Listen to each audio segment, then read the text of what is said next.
Hello, Senior Stoner fans. Senior Stoner back at you. And today, we actually have a guest. We have a guest that's been a close friend of mine for 45 years. That's my best friend in high school, whose name is Tom. Say hello to the group, Tom. Hello, Tom. Okay, Tom is here because he has questions. Questions like many of you may have, but I think you all can see in front of me my assortment of vape tools. This is not all of them.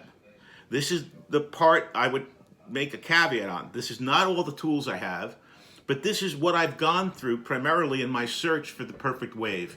That endless summer hunt for the perfect high. The endless summer hunt to take away our pain and how to use these devices. But Tom told me he had some questions to share, and I'm going to let him have the floor now. Well, Jim, I do see that what they all have in common is they have a battery device. Yes, they do, Tom. And they differ. Let's take a really clear example. These two are by Kandypens. The Kandypens Prism and Prism Plus. Being the only difference, even though they look one much bigger, one much smaller. The bowl is the same size. The atomizer is the same size inside. The difference is that this one has a larger battery than this one. And is larger, might not be as concealable. The other thing that the Plus offers is it offers a one USB point charge point. One.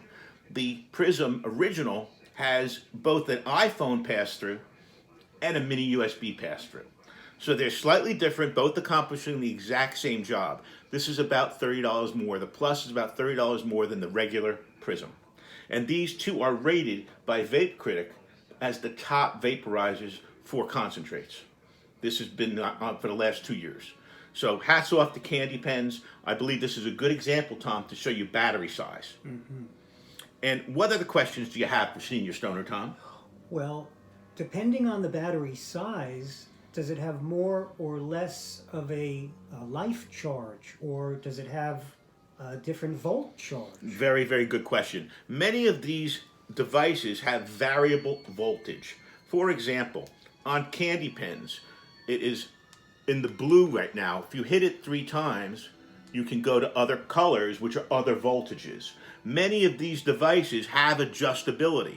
The series by This Thing Rips also has adjustability. You'll have adjustability on the Puffco Peak. You'll have total adjustability on the Cloud Mini Digital because this digitizes temperature.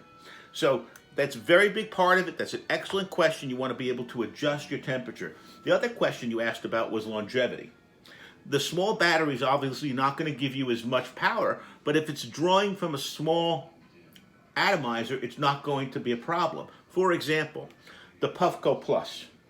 The Puffco Plus has a very thin, small battery because it's designed to be sleek and stealthy. But because it utilizes a small atomizer design that doesn't draw much power, it lasts all day on the go. Contrary, you'd have the Honey Badger. Honey Badger uses a battery that you charge and you put inside of it. And the Honey Badger gives you, let's say, 30 to 50 hits per charge. Puffco Peak also gives you, let's say, 30 per full charge on the green middle setting. If you make a setting warmer and want a fuller cloud, you're going to take more battery life. So if you want more flavor and less cloud, your devices will last longer during the day. If you want more cloud, you'll have to charge your device a couple of times during the day. So, does the voltage of combustion relate to the heat at which you're igniting these materials? That's exactly what happens. Because these are coiled devices, most of them, because the coils are visible. Let's open up one that's very visible, the Barb coil by Pulsar. You can see the size of the coil. That's a big coil.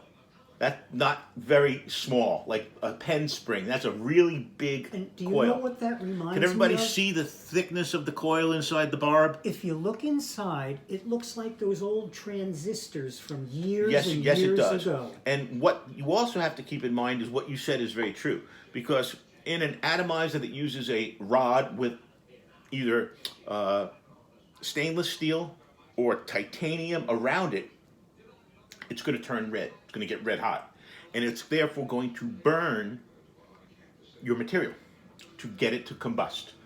Other devices do not operate like that. Like ceramics and quartz? Ceramic, exact. Well, a quartz coil atomizer is still a coil atomizer.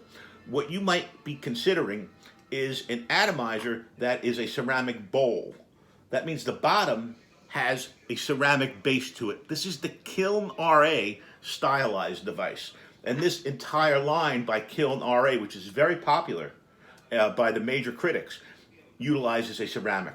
The other thing that we now have utilizing a ceramic is our Puffco Peak, which we do our daily dabs with. This is the dab of the day device. And inside of it, in order to keep the flavor good, is that quartz insert.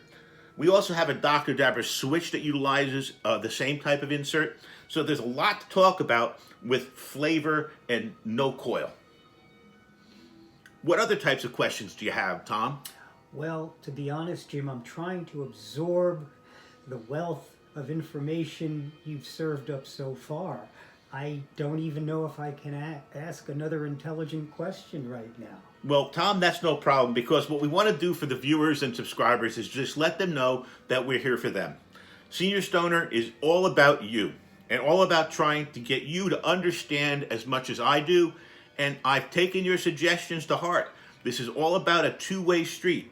So cheers, everybody. Senior Stoner's out there thinking about you and trying to make you have less pain. Abri, abri, abri.